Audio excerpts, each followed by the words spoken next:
नमस्कार दोस्तों, कैसे हो। मैं अनिल कुमार स्वागत करता हूं आप सबका geography by Anil sir YouTube channel पर। अपन बात कर रहे हैं राजस्थान की जो मृदा है। राजस्थान की मृदा मैं बात करूं, जो राजस्थान भूगोल है उसमें एक छोटा सा टॉपिक चलता है राजस्थान की मृदा। और ये मृदा का टॉपिक चतुर्थ श्रेणी कर्मचारी के लिए अति महत्वपूर्ण साबित होने वाला है, क्योंकि मैं कहूँ तो ये एक चतुर्थ श्रेणी कर्मचारी का जो सिलेबस है राजस्थान भूगोल का, उसमें एज इट इज सीधा का सीधा दे रखा है। तो अपन चलते हैं आज के पहले क्वेश्चन पर। और पहला क्वेश्चन होने वाला है अपना, जो मृदा स्वास्थ्य जो कार्ड योजना है, मृदा स्वास्थ्य कार्ड योजना का शुभारंभ राजस्थान में कहाँ से किया गया।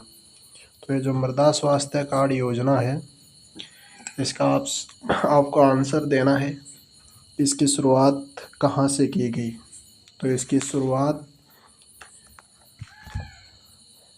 ऑप्शन नंबर 1 हनुमानगढ़ से, बीकानेर से, नोखा से, सूरतगढ़ से। तो इसका सही और सटीक आंसर रहने वाला है सूरतगढ़ से।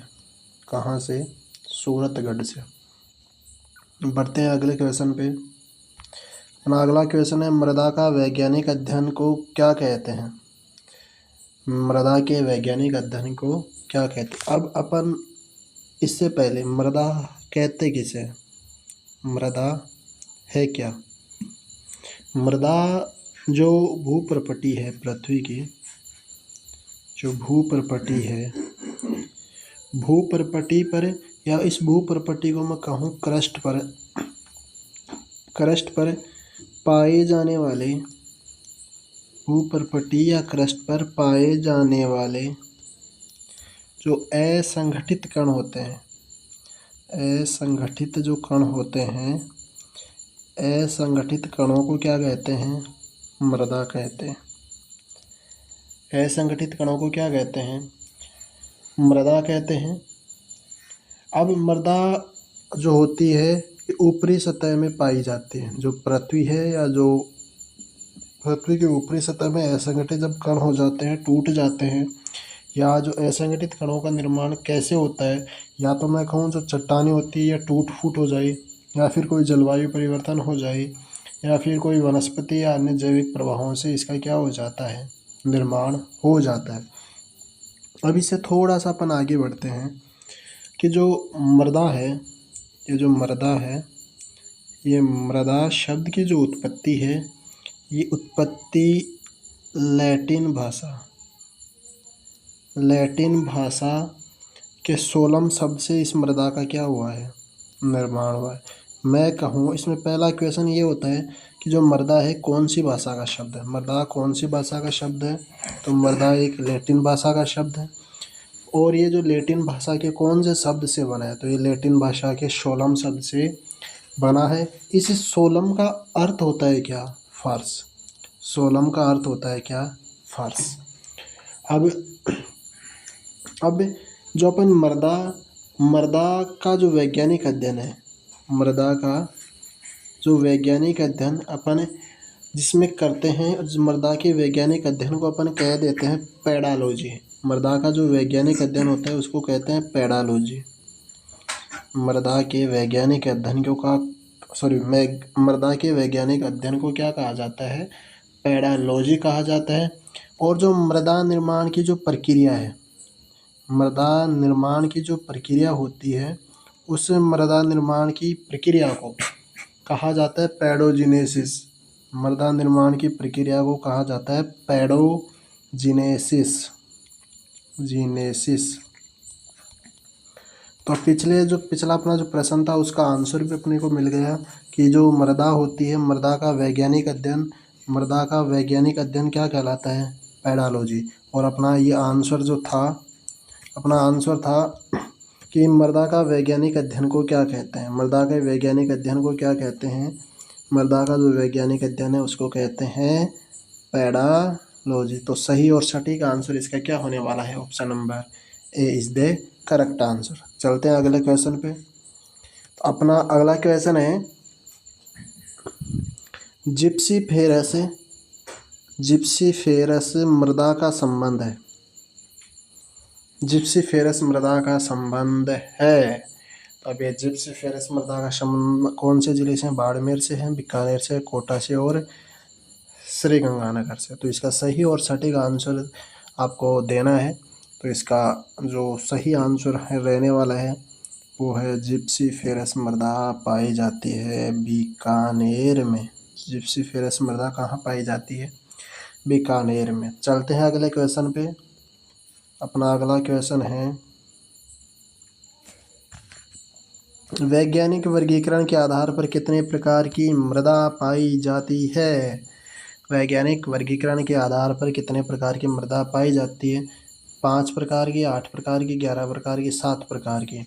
तो इसका आपको आंसर देना है। तब तक मैं ये जो इसके प्रकार हैं उस प्रकारों का मैं थोड़ा सा वर्गीकरण बता देता हूँ। कि ये जो मृदा सर्वेक्षण विभाग है, या जो अपना वैज्ञानिकों के द्वारा वर्गीकरण दिया गया, वैज्ञानिकों के द्वारा जो वर्गीकरण दिया गया, वो वर्गीकरण मैं बात करूं, जो अपना राजस्थान का जो नक्शा है,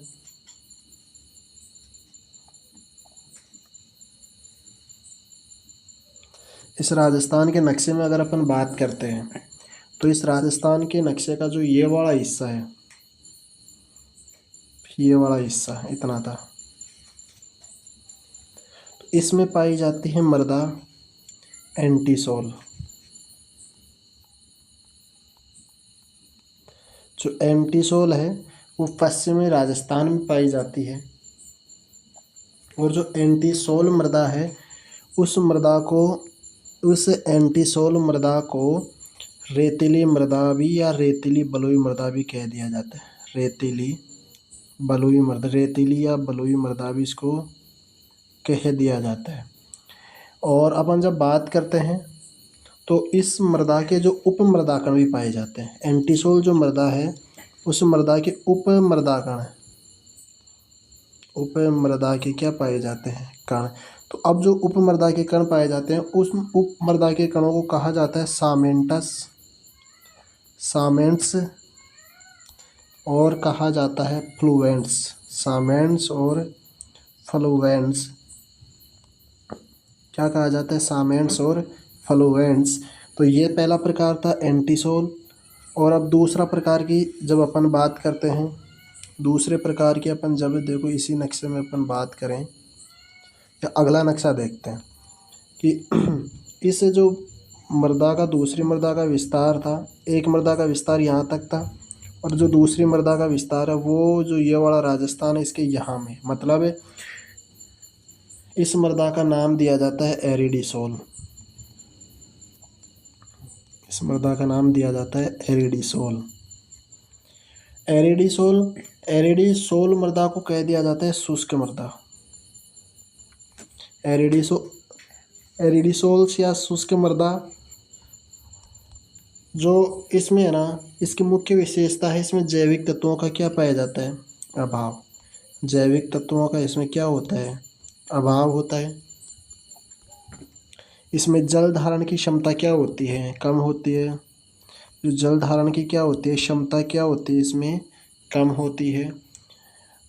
तो अपन जब बात कर रहे थे वैज्ञानिक वर्गीकरणों का, तो पहला वर्गीकरण आपने देखा एंटीसोल और दूसरा एरिडीसोल। तीसरा प्रकार है इसमें इंसेप्टिसोल।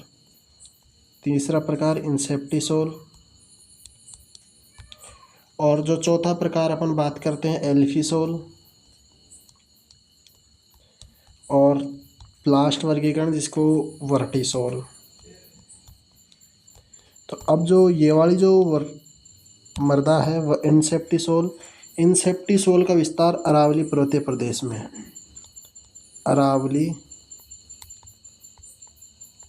पर्वतीय क्षेत्रों में है। जबकि एल्फिसोल्स जो मृदा है उस एल्फिसोल का विस्तार पूर्वी मैदानी प्रदेश में और जो वर्टिसोल है, वर्टिसोल का विस्तार पाया जाता है हाड़ौती के पठार में। तो ये थी अपनी 5 मिट्टियाँ। तो अब आंसर पे बढ़ते हैं। तो उसका सही और सटीक आंसर रहने वाला है क्या, कि option number 5 is the correct answer. तो ये 5 प्रकार कौन कौन से हैं, मैं एक बार यहाँ लिख देता हूँ इन सबको। एक है एंटीसोल, एरिडीसोल और इंसेप्टिसोल्स, एल्फिसोल और वर्टिसोल। तो बढ़ते हैं अगले क्वेश्चन पे।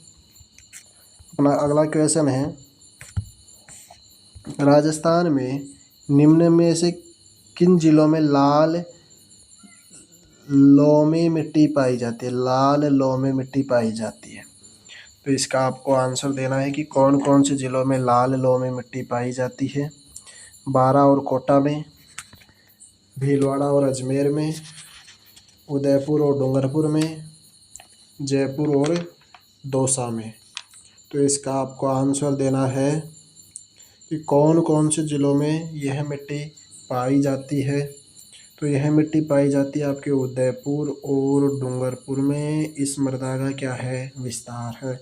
जबकि मैं बात करूं कि ये जो लाल लोमी मिट्टी है, या जो, चलो अगला क्वेश्चन है ये वाला जो मैं बताने वाला हूँ, वो अगला क्वेश्चन दे रखा है। तो अपन इसका सही आंसर रहने वाला है उदयपुर डूंगरपुर। बढ़ते हैं अगले क्वेश्चन पे। अपना अगला क्वेश्चन रहने वाला है कि राजस्थान में मृदा की उर्वरता किस ओर बढ़ती जाती है। राजस्थान में मृदा की उर्वरता किस ओर बढ़ती जाती है। तो ये मृदा अपन देखें तो राजस्थान के नक्शे में जो बात करते हैं, तो उस नक्शे में जो ये पश्चिम का भाग है, उस पश्चिम भाग में रेतीली मृदा पाई जाती है, जबकि इस वाले भाग में जलोढ़ मिट्टी पाई जाती है। यहाँ उत्पादन स्तर कम होता है, यहाँ उत्पादन स्तर ज़्यादा होता है। यहाँ खरीफ की फसलों का उत्पादन किया जा सकता है, जबकि यहाँ खरीफ, रबी और जायद तीनों फसलों का उत्पादन किया जाता है। तो मृदा का जो उर्वरता है, मृदा की उर्वरता इस भाग में ज़्यादा है, मतलब पश्चिम से पूर्व की तरफ क्या है, मृदा में उर्वरता क्या है, तो ज़्यादा है। तो इसका सही आंसर रहने वाला है ऑप्शन नंबर ए, पश्चिम से पूर्व की तरफ। अगले क्वेश्चन पे बढ़ने से पहले यदि आप इस चैनल पर नए हैं तो चैनल को एक बार सब्सक्राइब ज़रूर कर लें, ताकि जो अगली वीडियो आप तक पहुंच सके जल्दी से, उसका नोटिफिकेशन आपको समय से मिल जाए।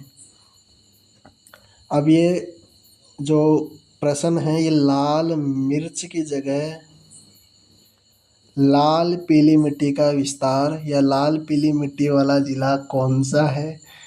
तो इसका आंसर आपको देना है option number A, Sriganganagar, Hanumangarh, Jhalawar, Baran, Ajmer, Sirohi, Bharatpur, Dholpur. तो इसका सही आंसर रहने वाला है अजमेर और सिरोही। अब अपन बात करें लाल पीली मिट्टी की। अपन जब बात करते हैं किसकी, लाल पीली मिट्टी की, तो इसका विस्तार पाया जाता है लाल पीली मिट्टी का, ये जो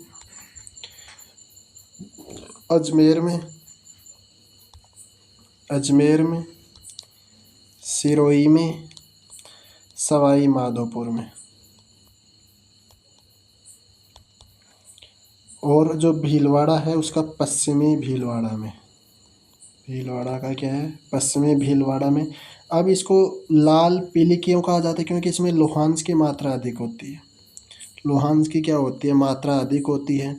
और जब इसमें जल वियोजित होने लग जाता है तो इसका रंग थोड़ा पीला दिखाई देने लगता है। इस वजह से इस मिट्टी को कह दिया जाता है लाल पीली मृदा। अगला क्वेश्चन है अपना, राजस्थान में सर्वाधिक क्षेत्रफल पर पाई जाने वाली मृदा है। तो आपको पता होना चाहिए कि सबसे ज़्यादा क्षेत्रफल पश्चिम मरुस्थल का है। और जब पश्चिम मरुस्थल का है तो उसका जो, उसमें कौन सी मृदा पाई जाती है, तो उसमें मृदा पाई जाती है एंटीसोल। तो एंटीसोल मृदा का क्या है, विस्तार अपने राजस्थान में क्या है, सबसे ज़्यादा है। राजस्थान राज्य में जलोढ़ या फिर बात करूँ कचहरी मृदा किन जिलों में पाई जाती है, तो उसका आपको आंसर देना है। तो इसका मैं बिना ऑप्शन पढ़े लगा देता हूँ, भरतपुर, सवाई माधोपुर, धौलपुर और टोंक में क्या है, इस मृदा का क्या पाया जाता है, विस्तार पाया जाता है। अब मैं यदि बात करूँ जलोढ़ या कछारी मृदा की, तो ये पूर्वी राजस्थान में इसकी क्या है, पूर्वी राजस्थान में इस मृदा की क्या है, प्रधानता है। और इसमें जो उत्पादकता है, उत्पादकता स्तर अधिक होता है क्योंकि यह मिट्टी क्या है, उपजाऊ है, मिट्टी क्या है, उपजाऊ है। और इस मृदा का जो विस्तार की मैं बात करूं तो धौलपुर,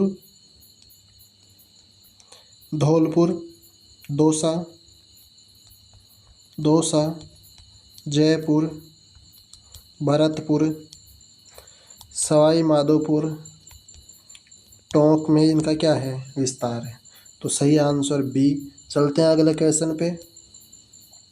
क्वेश्चन है राजस्थान के किस प्रदेश में एंटीसोल मृदा का मतलब, प्रश्न है राजस्थान में किस प्रदेश में एंटीसोल मृदा मिलती है। तो एंटीसोल मृदा, इस एंटीसोल को याद करने का एक तरीका मैं बताऊं कि जो अपना जो ये राजस्थान है, राजस्थान में इस वाले हिस्से में पूर्वी भाग में उत्पादन अधिक होता है जबकि इस वाले भाग में कम होता है।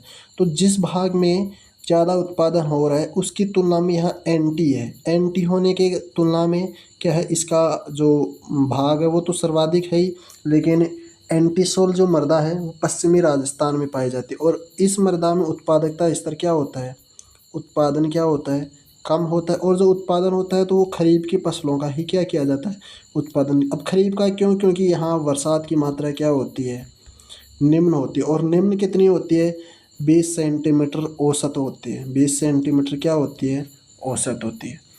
तो इसका सही आंसर होने वाला है कि पश्चिमी के जो राजस्थान है, पश्चिम जो राजस्थान है उस पश्चिमी राजस्थान में एंटीसोल मृदा पाई जाती है।